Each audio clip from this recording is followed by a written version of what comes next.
Councilperson Lewis has been referred to as a handkerchief head Negro. But more importantly, there should not be juvenile name calling on the city council, period. Flint is battling gun violence and crime in our cities. Last week alone, there were 3 to 4 murders in a 7-day time period. Those murders affected my church when all of the people who were killed had family members in my church.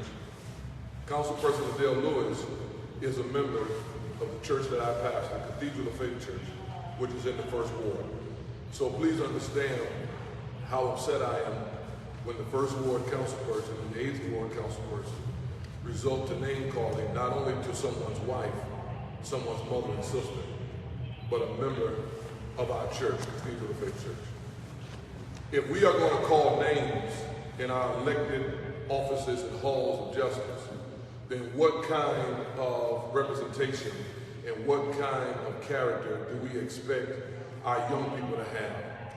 The violence at the City Hall needs to stop.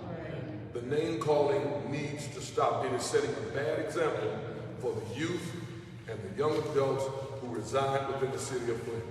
The residents of the city of Flint did not elect 8 people to name call. 9 people. They elected 9 individuals to represent the interests, both financial and social, of the city of Flint.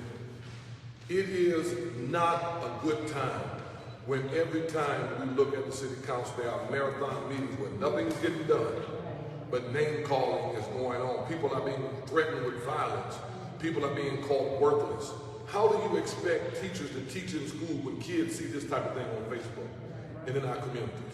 So we're here today at Hampton Community Center in the 2nd Ward, in the ward where Councilperson Ladel Lewis resides, asking for better. There has been an absence of the NAACP responding to this, so as a pastor and a community activist and a person who loves Flint and has served Flint, raised in Flint, and as her pastor, I decided to stand up for what was right.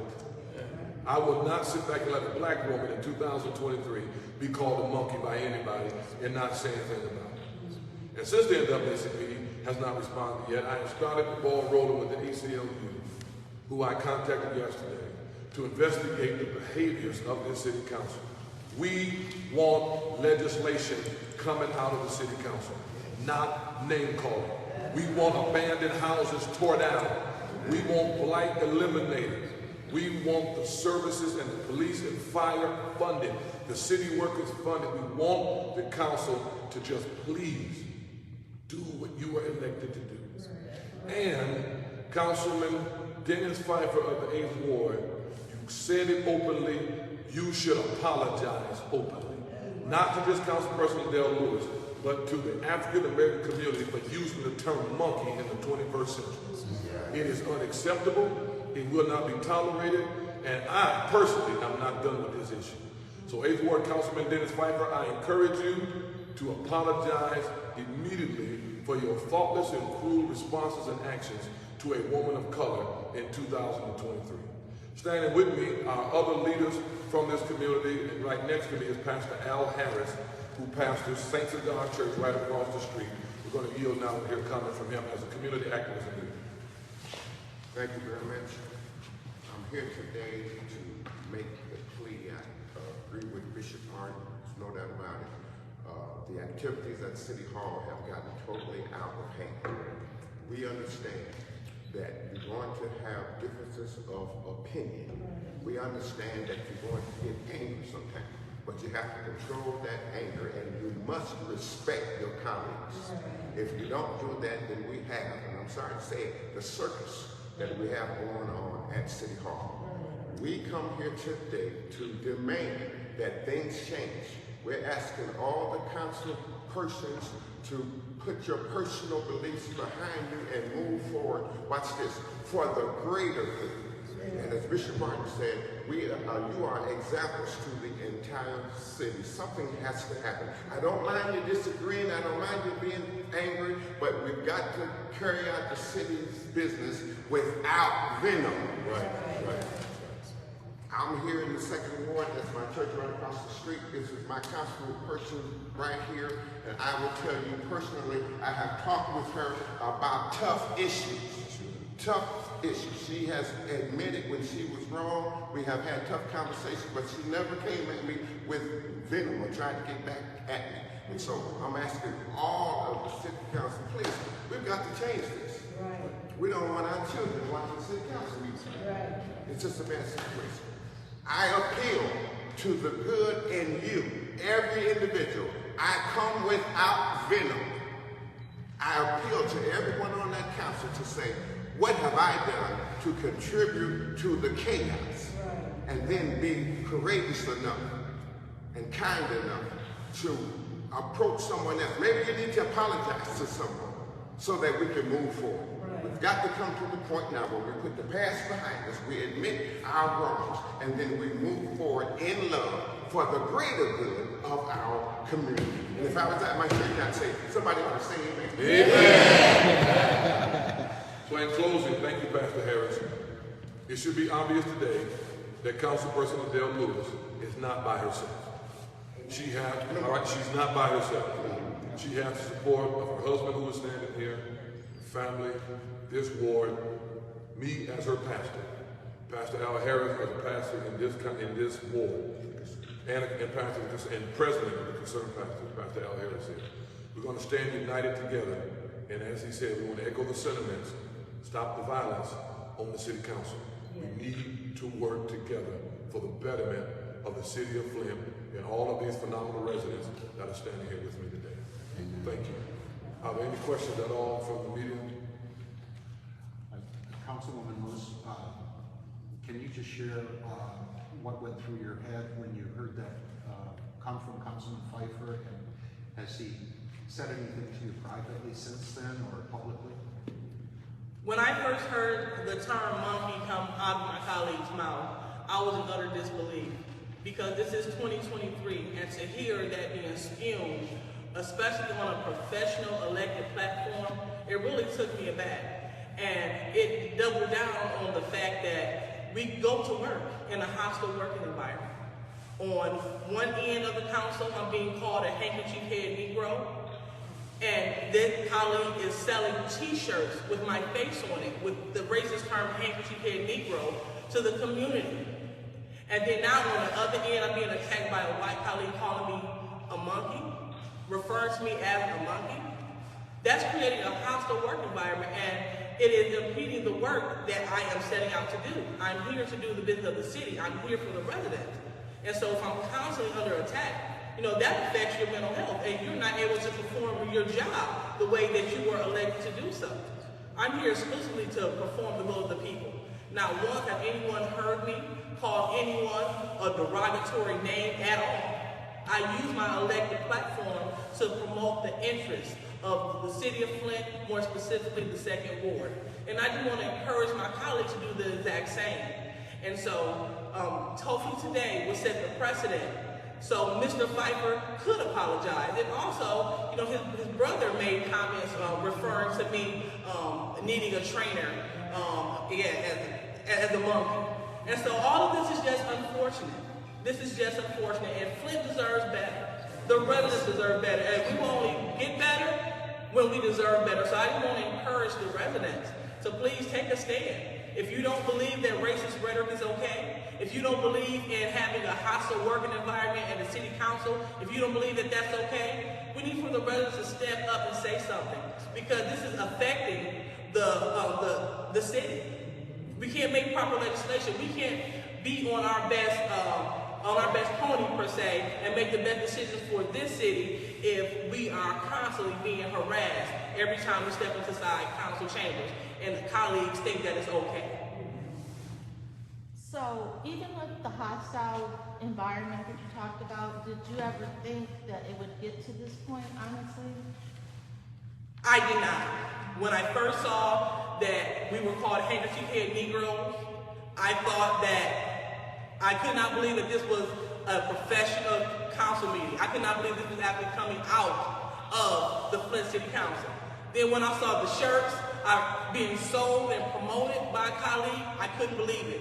And then when I saw the double downing of the calling of the monkey, See, the Hatred Head Negro just opened up the doors for everyone to participate in this negative slander. So absolutely, I did not think so. I was under the impression that individuals ran for this seat just like I ran for this seat to make a difference, not to have a platform to spew hate. So this is for any of you that can answer, of course, for you, Councilwoman Lewis, but did you feel that Councilman Pfeiffer, that he's changed since he first came on the council? And then can you elaborate and just say, if you do feel that he has, do you feel that there was any, level of like maybe a friend or anything at the beginning? No, this was the behavior, the same behavior that was exuded when he was elected. And so he's just picking up where he left off. And the great thing about our meetings is that they're all recorded. And so you all can go back and see what I'm talking about. When we first established council, he even admitted that him and we only spoke like a total of 3 or 4 times total since we've been on council. And that is true. So regardless of our personal interaction, it's all about doing the business of the city. And not once have I came to him in a negative manner. So. And then Bishop Martin, you also mentioned you've contacted the ACLU and that you're not finished. Can you kind of elaborate on what your next steps are? Well, the ACLU is a major organization, and I'm not sure exactly what steps they're going to take, but there ought to be civil liberties organizations like the NAACP, which are in the city, that should be speaking out against it. So I'm not sure what direction the ACLU will go in. As I get it, I don't know how long it's going to take. We'll know after that. But someone has to investigate the behavior. Every council meeting is a 9-hour fight. I mean, 5:30 to 2 in the morning. This is ridiculous. The mayor had to call a special meeting just to do the business of the city with ARPA funding and things of this nature. I mean, it has to stop somewhere. And apparently, some of them feel that they have no accountability. And we don't want to fight. We want them to just do their job. Right. Today is not even an attack. Councilman Pfeiffer owes Ladel Lewis, Dr. Ladel Lewis, an apology. Right. He disrespected her, as well as the entire Second Ward. The Second Ward did not elect a monkey. They elected an educated black woman to represent them. And I have if I was not a pastor, even though I am a pastor, if I was just a person in the city of Flint, I got a problem with that. Sure. Anybody else got any questions? No? What ultimately do you want to see happen? Well, the first thing I want to see is peace. I just want the man to apologize. You can't get away. What if I called him something? I would be splattered all over everywhere. Chris Martin, we're not using racial slurs in the 21st century, especially not in the elected office. And so that's my point. I want him to apologize. And like Pastor Harris said, every business owner, the Downtown Development Authority, people who need ARPA funding, people who need their pipes taken care of, people who want houses abandoned houses torn down. We want people to do their job. Fund the police, fund the fire department. We found a dead body over here on Stewart Clown. Get that house torn down. Councilperson Lewis had it on her list, but then redistricting happened. So now it's in the first ward. Stop calling names and get the house torn down. I called the mayor yesterday to get the house torn down. The mayor's putting it on the demolition list. The councilperson's supposed to do that, but he's too busy calling names in the first ward. We need to get, and that's why my church is in the first ward. We need to get the business taken care of. That's what these people want to see. And I would like to add one more thing. So as we go forward on Monday, that's when we're going to have the next council meeting where I'm chairing in the absence of our president. I would like to just put the plea out for my colleagues to not have a hostile working environment. It is blatantly obvious that when I'm chairing, that I'm getting attacked. And it is really, really obvious that they do not want me to chair the meeting. And so I just want to encourage the residents to encourage their council people to let's do right by the city of Flint. I'm only here to promote the business, to enforce the rules that our council voted to embody, that we're supposed to enforce. That's why I'm there, nothing more, nothing less. And so I should not be hazed or gang attacked just because I'm trying to facilitate my role as vice president and interim president of this body. I have nothing against no one personally. I am totally for the betterment of the city. And if my colleagues, if they want to stand with me to be for the betterment of the city, please, that's on Monday. Let's not have a difference in treatment with the chair. Let's follow the rules so we can get the business taken care of. Thank you. And we want to be clear, we are not here to destroy any one person. We are here to request that the city council operates the city's business for the greater good of everyone involved. That's what we're doing. I want to thank these wonderful residents for coming out as well. Thank you all so much for standing on Councilperson Lewis today. Thank you all for coming.